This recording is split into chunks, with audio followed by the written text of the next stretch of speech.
The proper comparison group for you is you yesterday. Because you can make, first of all, you're the only control group that's appropriate to you. Because you have a certain set of talents and possibilities and limitations and tragedies that are truly unique to you. And so the fatal weakness on the self-definition front is, oh, I see, you're gripped so firmly by your sexuality that your sexuality now proclaims that it's you and you believe that. And you think that's you. You don't think that you're worshiping a polytheistic pagan goddess. I'm bringing more value to the table than I'm being compensated for. And that's demoralizing me. And it's also not good for you being my boss, because if I'm actually more valuable than is being recognized, then the fact that you're not valuing me properly.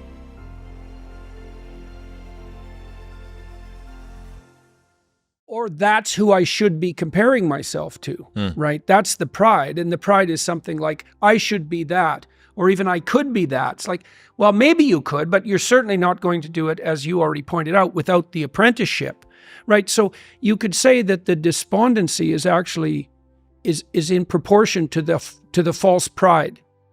Now, I wrote a chapter in, I think, my first book, which was compare yourself to who you are today, not to who someone else is. Sorry, I mangled that to some degree, but you get the point. The proper comparison group for you is you yesterday. Because you can make, first of all, you're the only control group that's appropriate to you. Because you have a certain set of talents and possibilities and limitations and tragedies that are truly unique to you.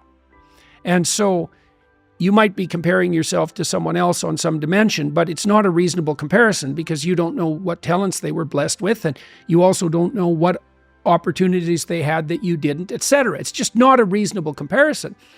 It's a lot better to think about who you were and then to think, well, could you be somewhat better in some dimension? And the positive thing about that is the answer is almost always yes. Now, you can orient that transformation towards some stellar target, and that's a reasonable thing to do, but that doesn't exactly mean that you should compare yourself to that target. Aiming at something and comparing yourself to it are not exactly the same thing. Plus, your bloody comparison is also a delusion. You know, that's another thing that you have to understand, is that you look at the person you're jealous of, and really what you're doing is you're looking through a very narrow aperture at a very thin slice of their life.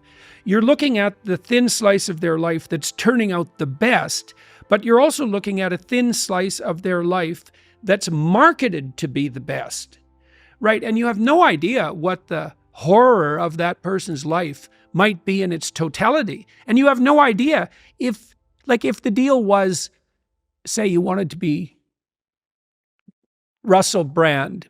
There's a good example. You want it to be Russell Brand. You want it to be as charismatic and as famous as he is. Well, your real wish is that you get to have everything Russell Brand has, but none of his problems.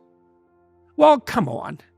I mean, it's no wonder that a vision like that would make you despondent, because it's naive, it's resentful, it's jealous, it's bitter, and it's unreasonable. You have to take the good with the bad. You have to take the bad with the good. And people rarely think about that when they're thinking about, the famous people they think they'd like to be. There's a battle right now going on in our culture about self-definition. I am whatever I say I am, which is, by the way, what God said to Moses when he proclaimed his identity, right? And that's not a trivial comment on what's happening now. Jung believed that the logical conclusion of Protestantism was that everyone would become their own church. Right? And he really meant, when Jung said something, he meant it, like all the way down. And so the logical conclusion of you being your own church is that you're your own God and that you get to define yourself. And you might say, well, why can't I define myself? And the right answer is, what the hell do you know about who you are? And you think that there's something in you that's yourself that's defining you. But how do you know you're not just a pawn of that thing you think is yourself? And so the fatal weakness on the self-definition front is, oh, I see, you're gripped so firmly by your sexuality that your sexuality now proclaims that it's you and you believe that. And you think that's you. You don't think that you're worshiping a polytheistic pagan goddess or that she's got you in her grip. You think that's you because you have an intrinsic theory of yourself, and your theory of yourself is whatever you want hedonistically in this moment rules. Everyone, including you, and that's right. And that everyone who opposes that is nothing but a demon, essentially. That means everybody who opposes that doesn't get the same favor. They can't define themselves the way they want. Well, that's the incoherence problem. But the radical types, the narcissistic radical types, they don't give a damn about incoherence, because what they give a damn about is that they get to do exactly what the hell they want with whoever they want this moment. And if that's now, this is where the rubber meets the road. You might say, well, what's the problem with that? It's like, why can't I just do whatever the hell I want whenever the hell I want to do it with whoever I want to do it with? And the answer is because everything goes to hell if you do that, including you. And you say, well, I don't believe in hell. And I say, well, keep acting the way you are and you will. Right, for sure. Now, everyone with an ounce of sense, an iota of sense, and this is actually what defines sense, knows perfectly well if they only do exactly what they want to do in accordance with the whim of the moment, which then becomes their God, right? Because if you're motivated by the whim of the moment and you place that above all else, that is now your God. Well, what's the God? Well, in this case, let's say it's sexual motivation. Well, if sexual motivation is your God, you will end up in something indistinguishable from hell, because you will misuse other people. You will make them objects of your own narrow and immediate desire. And you'll have no relationships. You'll exploit everyone, including yourself. And that's no way to live. Well, why is that no way to live? You're just moralizing. It's like, no, live like that for 2 years and find out what happens. No one with any sense will want to be within 20 feet of you. And that's because you'll do nothing but exploit, and the thing you'll exploit will include that higher self whose existence you don't even imagine, right? Because you've already subjugated yourself to the immediacy of your idiot whim. And the people who identify themselves on sexual grounds do that all the time. My paramount feature is who I'm sexually attracted to. It's really, that's your paramount feature. Is it? That's your definition of your intrinsic self. To call you primitive is an insult to primitive people. Make a plan, man. So when I was doing my clinical work, which I did a lot of career work with my clients, both at a beginner level, I would say, like really a beginner level, with people who had no employment whatsoever, no history of employment, who were undereducated and who lacked every skill you could possibly imagine. So these were people who were really in dire straits, up to people who were operating at the top of their profession, but who could still strategize forward. And so, for example, let's say you're at a dead end in your job. Okay, so I don't find my work meaningful. All right, so that's a problem statement. It's like, well, why not? I find the work I do repetitive and boring and without spirit. I have a bad relationship or a neutral relationship with my boss who doesn't know who I am. I have problems with coworkers. All of that needs to be differentiated, right, and analyzed in detail. So we might say, for example, let's say you believe that you're undervalued at work, and maybe you are. What you need to do is you have something to say, and we would have to figure out what it is that you have to say. But it would be some variant of, I'm bringing more value to the table than I'm being compensated for, and that's demoralizing me. And it's also not good for you being my boss, because if I'm actually more valuable than is being recognized, then the fact that you're not valuing me properly means that I will become demoralized, I won't work properly, and you won't get the best out of me. So it's bad for both of us. And if your boss is in principle not amenable to such a discussion, then what you should seriously consider doing is finding another job. Okay, so let's say we're going to set you up for this. Okay, this isn't like next week's enterprise, man. This is your life. So the first thing I would ask is, well, do you have your resume or CV in order? Well, I haven't typed it up for 3 years.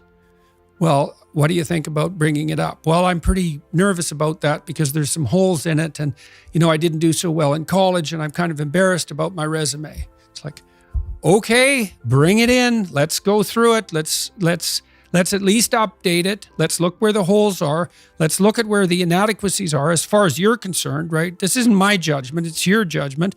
Let's walk through those judgments and see if they're warranted, because maybe you're just too guilty and ashamed and self-conscious and anxious, and you're looking at your resume more critically than someone else would.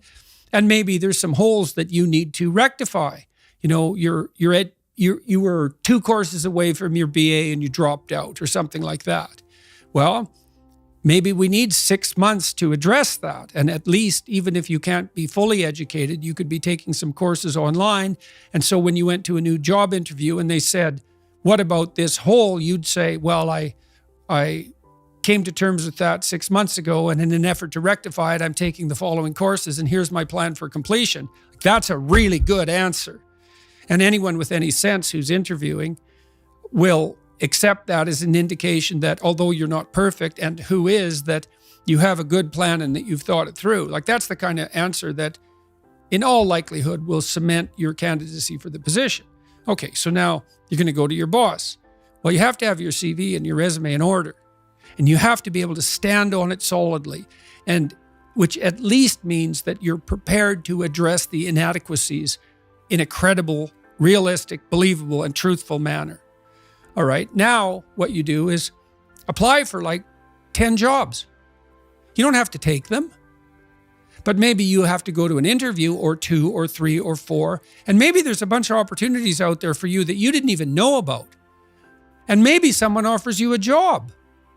And so now you can go to your boss and say, here's the situation I'm in here at work.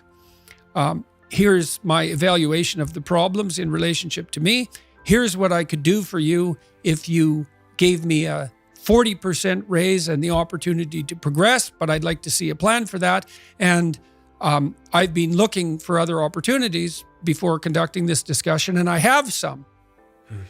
Well, then, if your boss treats you with contempt at that point and doesn't listen, then perhaps he or she is a little more narcissistic than might be optimal, and it's time to find a new job.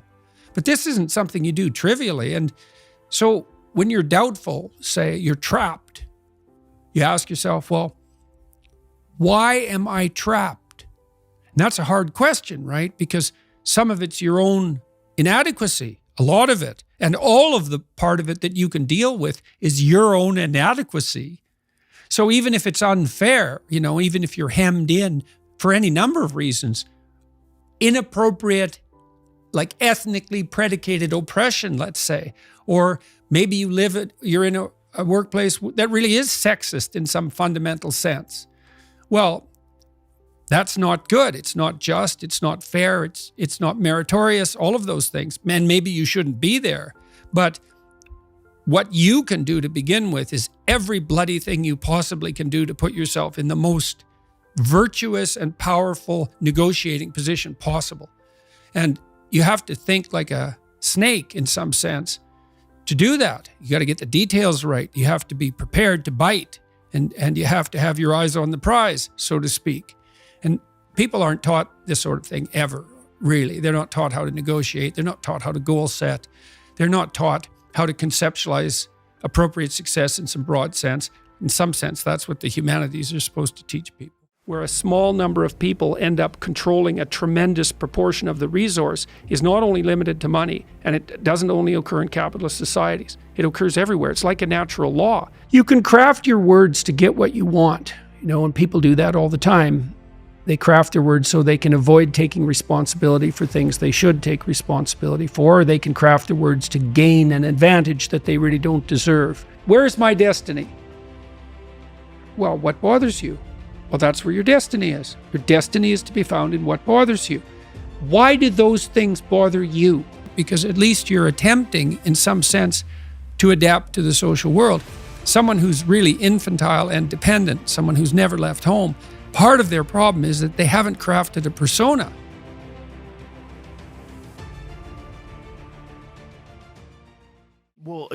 Well, not doing it certainly means you will never achieve that level of success. And that's what we're talking about. We're talking about a quality of outcome. Yeah. I don't want that. I don't want to be that guy. I don't want to work like that. I don't want to do what he's doing. And I should have the freedom to not do that. Yeah. As he should have the freedom to do that. If we're going to play this game called capitalism, which we're all agreeing is probably, at least in as far as the models that we have right now, is the best one that we have. If we're all going to play this game, if someone decides to be the Michael Jordan of capitalism, you can't stop them. You can't say, no, you're playing this game too well. You're playing this game too hard. You're too obsessed with this game. You're going to have that. Yeah, you can stop them. You can try to stop people from winning crookedly, Yes. which is what you should do. And, Yes. there's a couple of things that are really worth delving into with regards to that, too, because there's this sort of Marxist notion that all this inequality is generated as a consequence of capitalism. And that's actually technically false. Because if you look at, there seems to be something like a law of nature that's described by this statistical model called the Pareto distribution. And it basically suggests that in any creative domain, there's going to be a small number of people will do almost all of the output. But it doesn't just apply to human beings. It applies to the heights of trees in the Amazon rainforest. It applies to the size of cities, and it applies to the mass of stars, and it's something like the more you have, the more you get. It's something like, you can imagine how that would work with a star. As it gets bigger and bigger and its gravitational mass increases, it's going to attract more and more matter. And then as a city grows, well, more and more people are excited to move there because of all the opportunities. And so some cities start to grow tremendously and others don't. But this phenomena where a small number of people end up controlling a tremendous proportion of the resource is not only limited to money, and it doesn't only occur in capitalist societies. It occurs everywhere. It's like a natural law. So you see the same thing with number of points scored by a spectacular sports figure. There's always a tiny proportion of people who are way ahead on the curve, or people who make records, or people who sell paintings, or people who compose music, or people who sell music online. It's all the same. It's the 1% gets 80%. And so, well, first, we can't blame that on capitalism. Life is so difficult and challenging that unless you give it everything you have, the chances are very high that it will embitter you, and then you'll be a force for darkness and not good. And so, the fact that life is short and can be brutal can terrify you into hiding and avoiding, but it can also, you can flip that on its head and understand that since you're all in anyways, you might as well take the risks that are adventurous. And that's a very good thing to understand. And what is also useful to understand in that manner is that there isn't anything more adventurous than the truth. This is something that took me a long time to figure out. Well, you can craft your words to get what you want, and people do that all the time.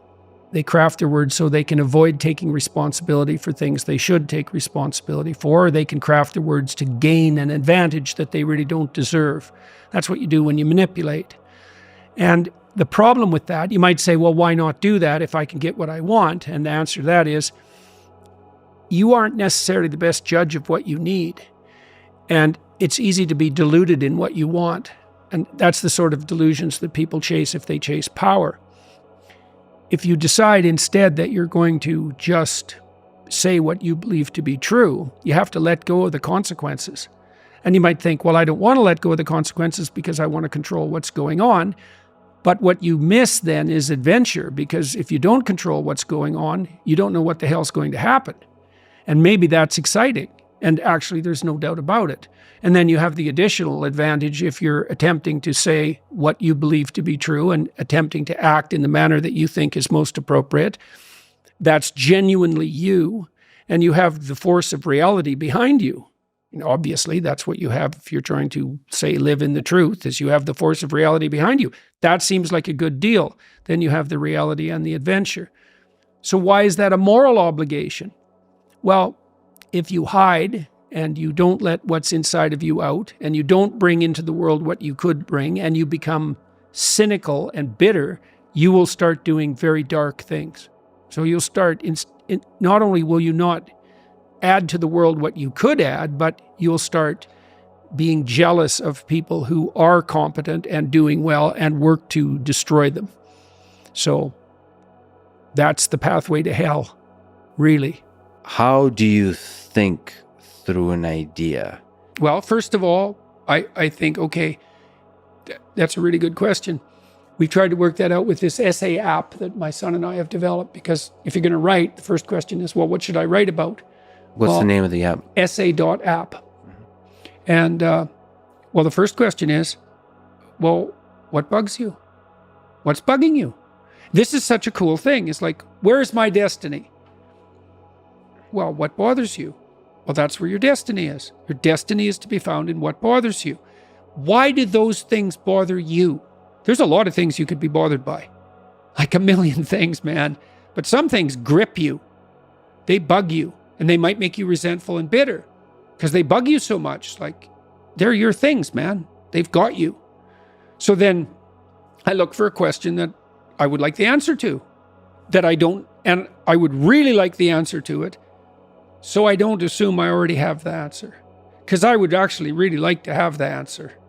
So if I could get a better answer, great. And so that's the first thing. And that's like a prayer. It's like, okay, here's a mystery. I would like to delve into it further. Well, so that's humility. It's like, here's a mystery, which means I don't know. I would like to delve into it further, which means I don't know enough already. And then comes the revelation. It's like, well, what's a revelation? Well, if you ask yourself a question, it's a real question. Do you get an answer or not? And the answer is, well, yeah, thoughts start to appear in your head. So From somewhere. that's right, from somewhere. Where do they come from? Do you have a sense? Depends on what you're aiming at. Depends on the question. But No, it does to some degree. It depends on your intent. So imagine that your intent is to make things better. Then maybe they come from the place that's designed to make things better. Maybe your intent is to make things worse. Then they come from hell. And you think, not really. It's like, you're so sure about that, are you? Is your intent conscious? Like, are you able to introspect it's with the conscious and habitual, right? Because as you practice something consciously, it becomes habitual. But it's conscious. It's like when I sit down before I do a lecture, I think, okay, what's the goal here? To do the best job I can. To what end? Well, people are coming here not for political issues. They're coming here because they're trying to make their lives better. Okay, so what are we doing?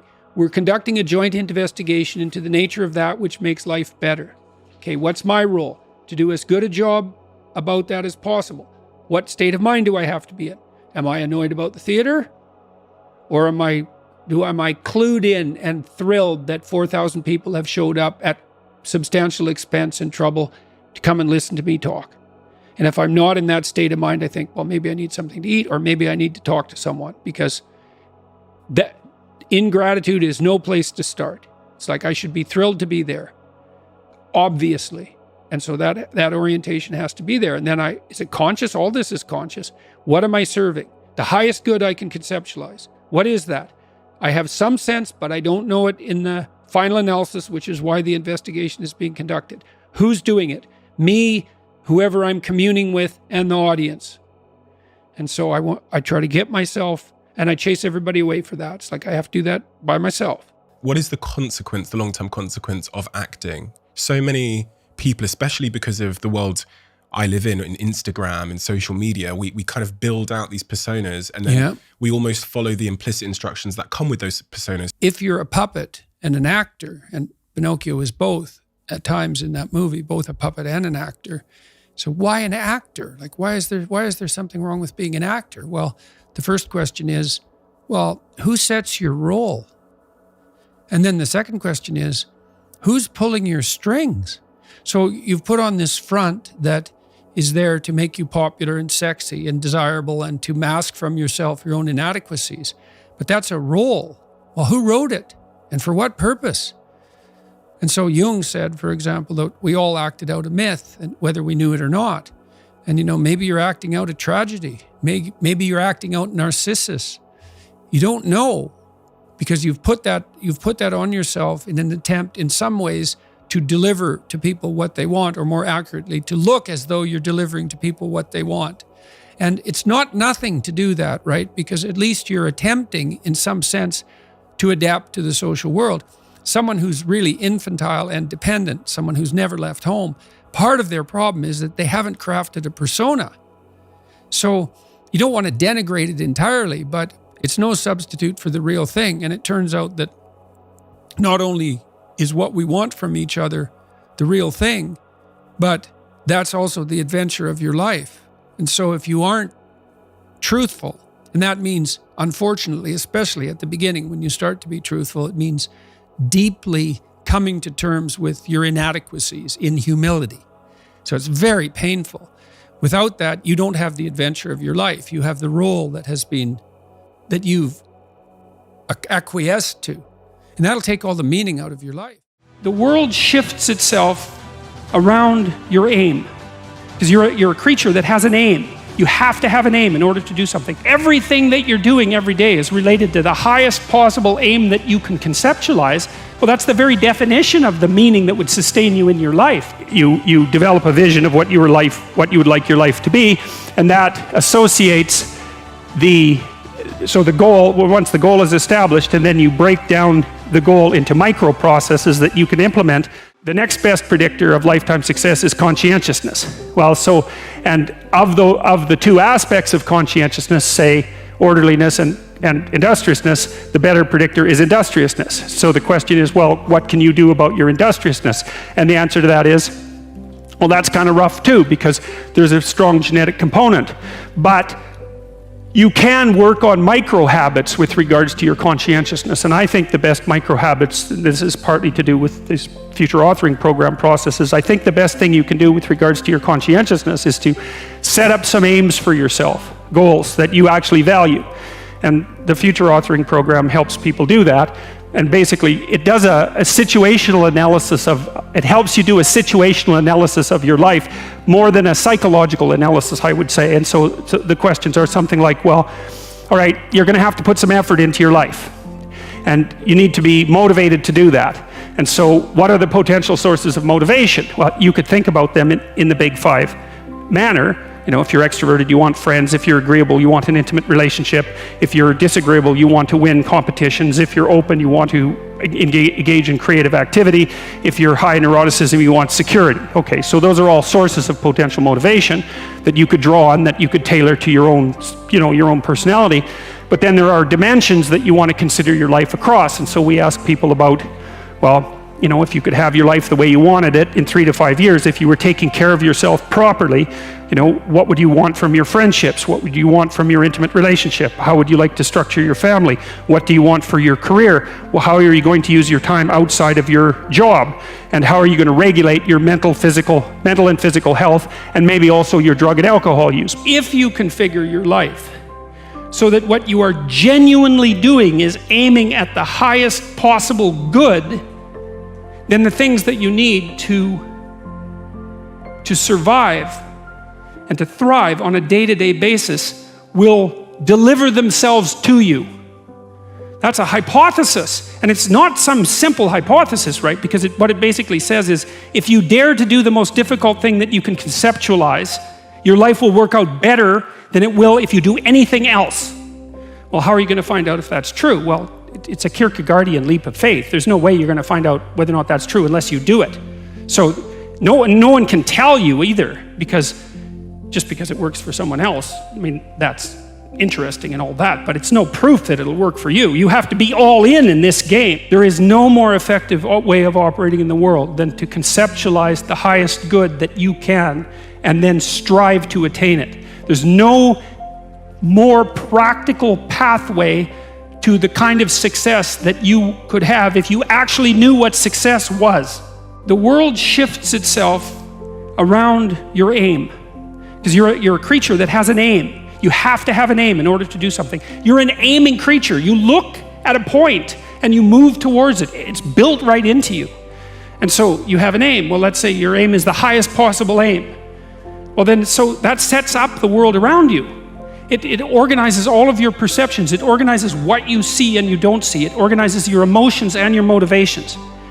So you organize yourself around that aim, and then what happens is the day manifests itself as a set of challenges and problems, and if you solve them properly, then you stay on the pathway towards that aim.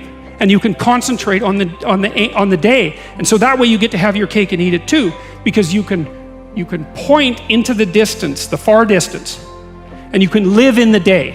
And it seems to me that makes every moment of the day supercharged with meaning. That's how, because if everything that you're doing every day is related to the highest possible aim that you can conceptualize, well, that's the very definition of the meaning that would sustain you in your life. Adopt the mode of authentic being.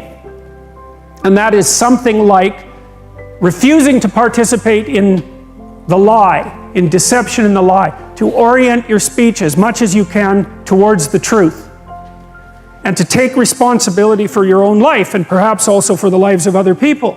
And there's something about that that's meaningful and responsible and noble, but also serves to mitigate the very suffering that produces, say, the nihilism or the flee into the arms of or the escape into the arms of totalitarians to begin with. You need something to shelter you against your own vulnerability. You develop a vision of what you would like your life to be, and that associates the goal. Well, once the goal is established, and then you break down the goal into micro processes that you can implement. The micro processes become rewarding in proportion, in relation to their causal association with the goal, and that tangles in your incentive reward system. You know, we talked about the dopaminergic incentive reward system, and that's the thing that keeps you moving forward. And the way it works is that it works better if it produces positive emotion when it can see you moving towards a valued goal. Okay, well, what's the implication of that?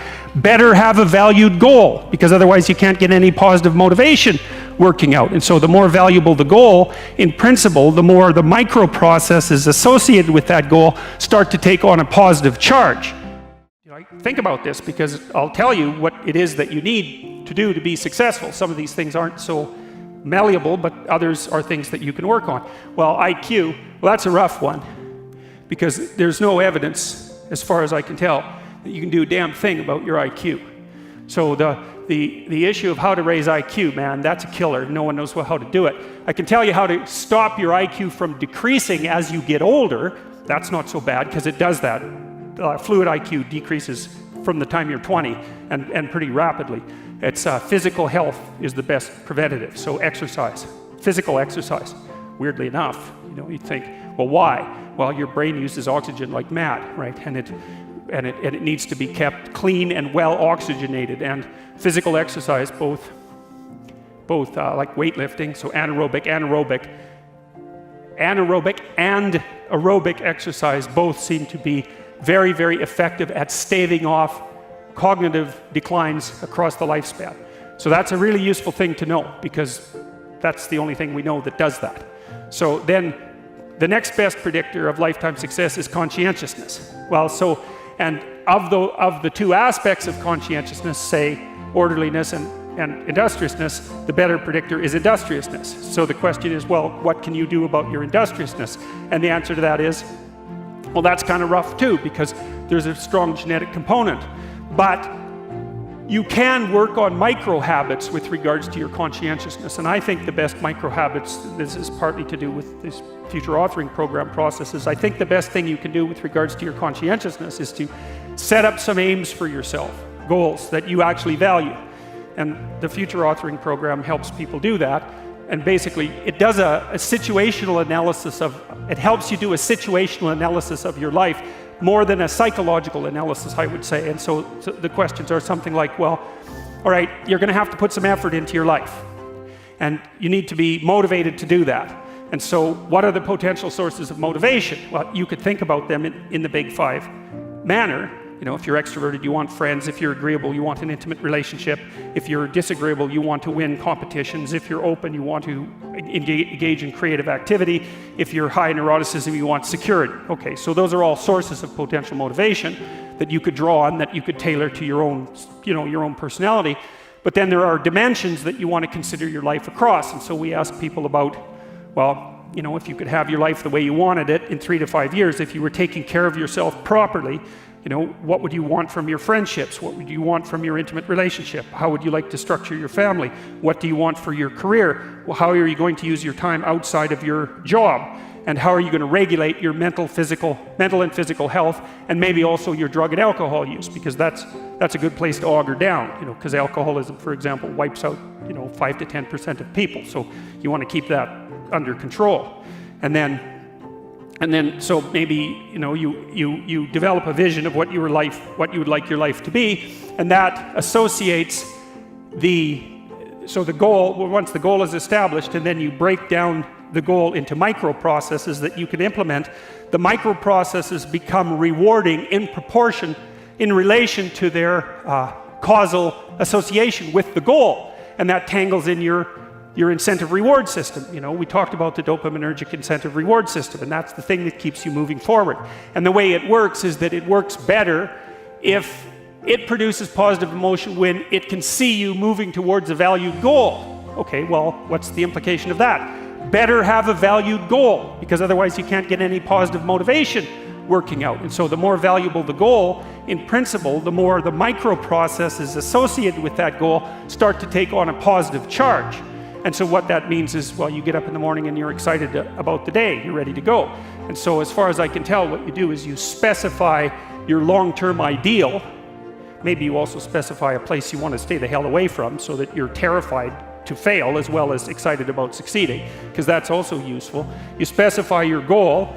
You do that in some sense as a unique individual. You want to specify goals that make you say, oh, if that could happen as a consequence of my efforts, it would clearly be worthwhile. Because the question always is, why do something? Because doing nothing is easy. You just sit there and you don't do anything. That's real easy. The question is, why would you ever do anything? And the answer to that has to be because you've determined by some means that it's worthwhile. And then the next question might be, well, where should you look for worthwhile things? And one would be, well, you could consult your own temperament. And the other would be, well, you kind of look at what it is that people accrue that's valuable across the lifespan. So you do a structural analysis of the subcomponents of human existence, and I already did that. You need a family, you need friends. You don't need to have all these things, but you better have most of them. Family, friends, career, educational goals, plans for, time outside of work, attention to your mental and physical health, etc. That's what life is about. And if you don't have any of those things, well, then all you've got left is misery and suffering. So that's a bad deal for you. So once you set up that goal structure, let's say, and that's really in many ways that's what you should be doing at university. That's exactly what you should be doing, is trying to figure out who it is that you're trying to be, right? And you aim at that, and then you use everything you learn as a means of building that person that you want to be. And I really mean want to be. I don't mean should be. Even those things are going to overlap. And it's important to distinguish between those, because that's partly, and this is back down to the micro-routine analysis. So if I was saying, well, you're going to try to make yourself more industrious, okay, number one, specify your damn goals, because how are you going to hit something if you don't know what it is? That isn't going to happen. And often people won't specify their goals too, because they don't like to specify conditions for failure. So if you keep yourself all vague and foggy, which is real easy, because that's just a matter of not doing as well, then you don't know when you fail. And people might say, well, I really don't want to know when I fail because that's painful. So I'll keep myself blind about when I fail. That's fine, except you'll fail all the time then. You just won't know it until you've failed so badly that you're done. And that can easily happen by the time you're 40. So I would recommend that you don't let that happen. So that's willful blindness, right? You could have known, but you chose not to. Okay, so once you get your goal structure set up, you think, okay, if I could have this life, looks like that might be worth living, despite the fact that it's going to be, anxiety provoking and threatening, and there's going to be some suffering and loss involved and all of that. Obviously, the goal is to have a vision for your life such that, all things considered, that justifies your effort. Okay, so then what do? Well, then you turn down to the micro routines. It's like, okay, well, this is what I'm aiming for. How does that instantiate itself day to day, week to week, month to month? And that's where something like a schedule can be unbelievably useful. Google Calendar. It's like, make a damn schedule and stick to it. Okay, so what's the rule with the schedule? It's not a bloody prison. That's the first thing that people do wrong. They say, well, I don't like to follow a schedule. It's like, well, what kind of schedule are you setting up? Well, I have to do this, then I have to do this, then I have to do this, and then I just go play video games, because who wants to do all these things that I have to do? It's like, wrong. Set the damn schedule up so that you have the day you want. That's the trick. It's like, okay, I've got tomorrow. If I was going to set it up so it was the best possible day I could have, practically speaking, what would it look like?